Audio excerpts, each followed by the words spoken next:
this on in 27 years. Still fits. One more thing. Put this on. All right, I'm ready. All right, I'd like to start out by thanking Mr. Juba and Mr. Kimmel for inviting me here to be here. You know, it is an honor for me to be here, back at Park High School with student athletes, coaches, parents, and administrators. Some things never change because Mr. Juba gave me a homework assignment. He said, "Steve, your assignment is to define what a successful Park student athlete looks like." So that's why I'm here tonight, is to share some thoughts about achieving student athlete success and to report on my homework assignment for Mr. Juba. It was exactly 30 years ago in 1983 when I chose to move to Cottage Grove and become part of the Park tradition. I arrived with a dream and some ideas of what success looked like for me. First, I wanted a green leather jacket with this big letter P on it. To me, a Park High leather jacket was special, especially when it was filled with chevrons from multiple sports. It's still special to me today, and that's why I've always kept it in my closet. Second, I wanted to be a Minnesota high school state wrestling champion. And third, I wanted to get as many scholarships for college as I could get. That was it. That was the formula for success at age 15 for Steve DuVal. There's just one simple problem with this plan. You see, I had goals. I knew the goals. It was this jacket, this medal, and some money. But I had no idea how to get there besides work hard. That's like setting your GPS to a destination and having no instructions to help you get there other than head north. There was a lot of gaps in my plan. I wish someone would have given me a more detailed directions on how to reach my desired destination. So I've got 10 minutes or less to be sharing my experience and what helped me achieve what my definition of a good student athlete looked like. And there's really two parts. There was my external world, and then there was kind of the internal world of what was going on inside my head. So let's start with the external world, what was happening around me. And the best way I can describe that is there's really 3 parts and 4 letters in it. It spells the word F-A-C-T, or the word fact, F-A-C-T. And in order to help me explain what the facts are, I've asked a few of my friends who was part of my external world at Park Senior High in the year 1986. And actually all 3 of them showed up here tonight to help me out with this. And the first person who's agreed to be here, he's part of the wrestling program. He's the co-head coach, Scott Halleck. Scott, could you please stand up? Where is Mr. Halleck? There he is. Thank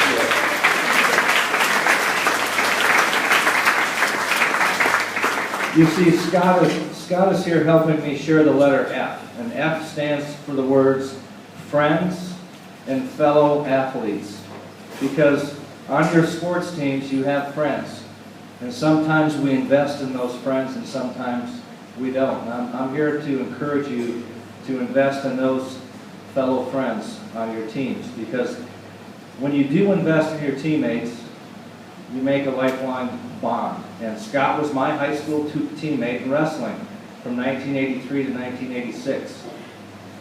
Scott and I were co-captains for the 1986 team, and it was one of the most talented teams that Park's ever had. Scott finished 3rd place in the state tournament his senior year, and remains to be a good friend of mine today. And so it's interesting to note that today, Scott is now in charge of someone pretty darn important to me. He's in charge of my son's future.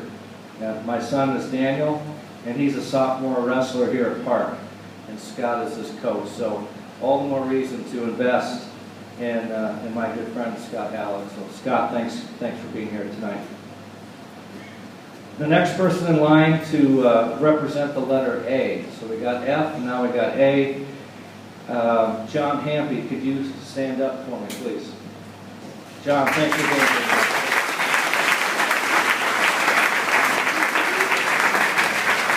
John Hampy was a retired teacher here at Park High School. He taught here at Park for 32 years. John's here helping me share the letter A, which represents the words academic advisor. My advice is to find a mentor in the ranks of the Park High teaching staff like John. John was my high school history teacher who steered me actually away from teaching history, and he actually pointed me in the direction of becoming a mechanical engineer for 3M.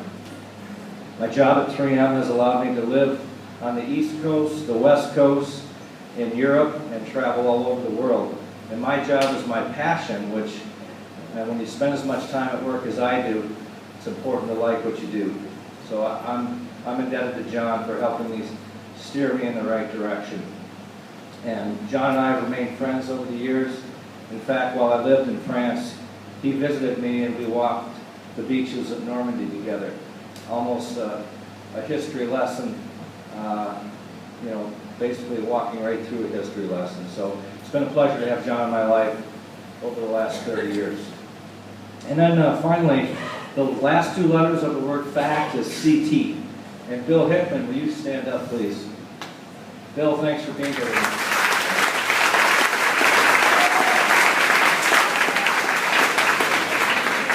You see, Bill is representing the words coach and trainer.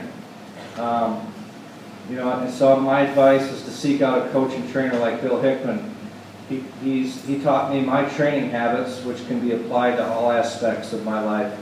Bill was the head coach for Park Wrestling for the high school here in the 1980s and steered our teams toward a decade of success, which has not been matched since. We hope to do that in the next few years. Our most accomplished team ever was in 1985 when we placed fourth in the state tournament.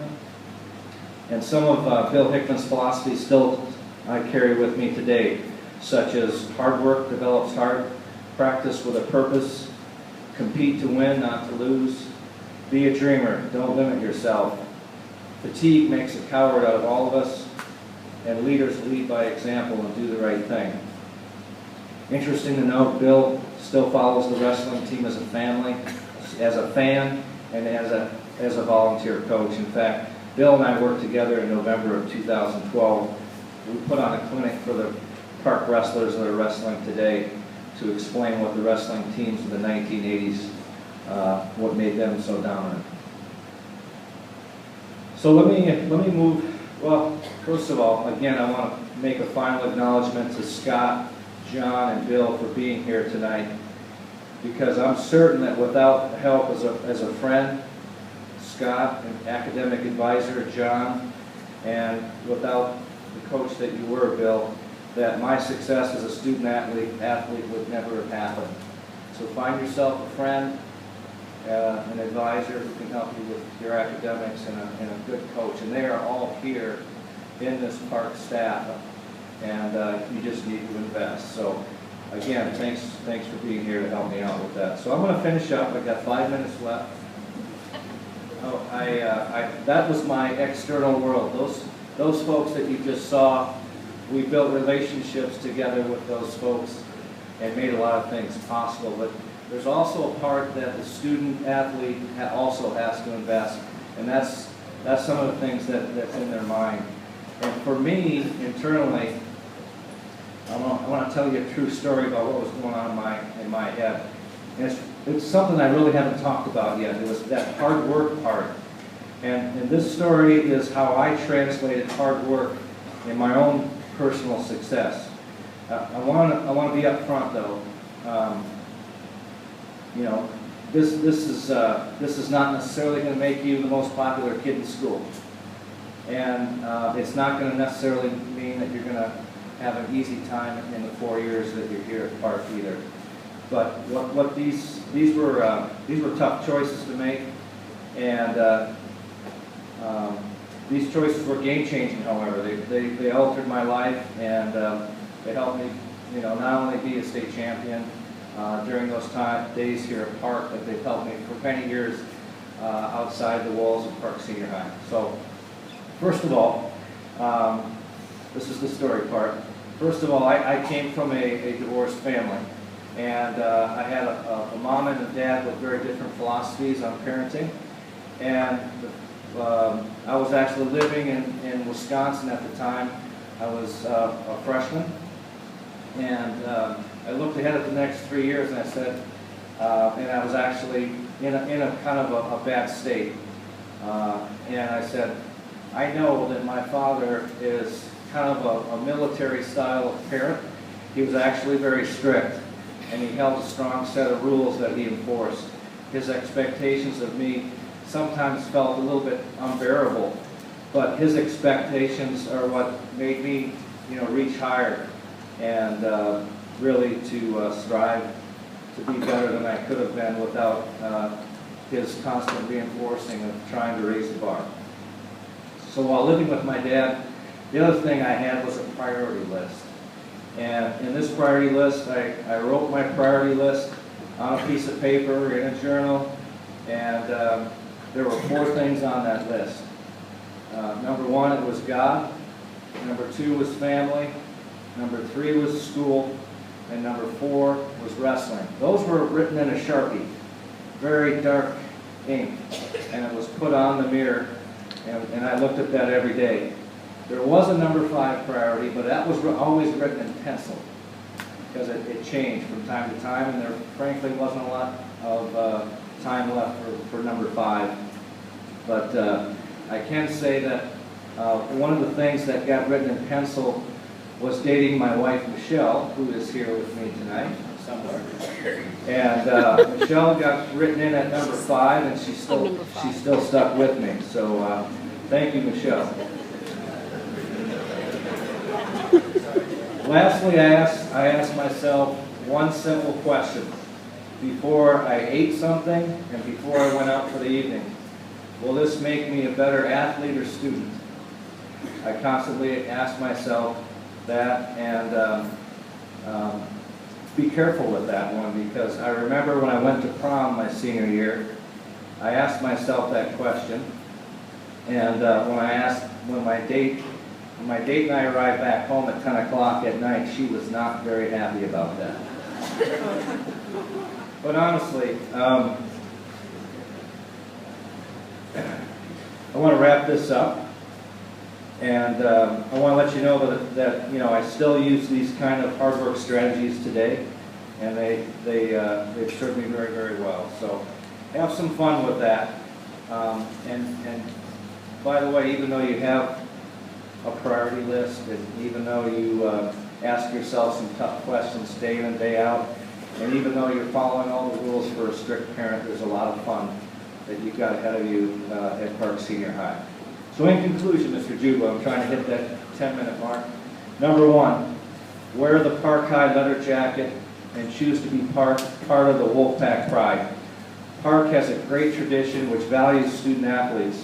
If you invest in people, in the system, it will take you as far as you want to go. Number 2, remember to emphasize and concentrate on the facts. Friends, academics, coaches, and trainers.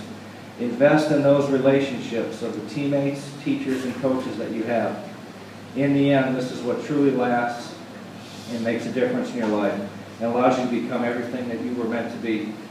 And number 3, and finally, put in that extra time for that hard work. Become an extraordinary athlete. Run the extra wind sprints, shoot the baskets, get the ice time, swim laps, lift the weights, burn the midnight oil. More importantly, ask yourself, how will you translate hard work into a tough, game-changing, life-altering decision that will change your life, not just here at Park, but for many years to come? Thanks for your time here tonight.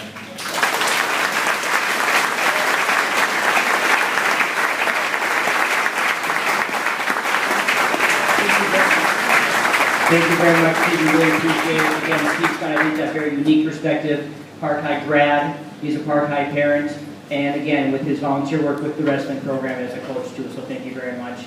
We do have a small gift for Steve, number one. Steve looks way better in his class of 86 letter jacket than I do when I try to put mine on, because mine doesn't quite fit me as well. Of course, Steve, by all means, feel free to wear that around town, but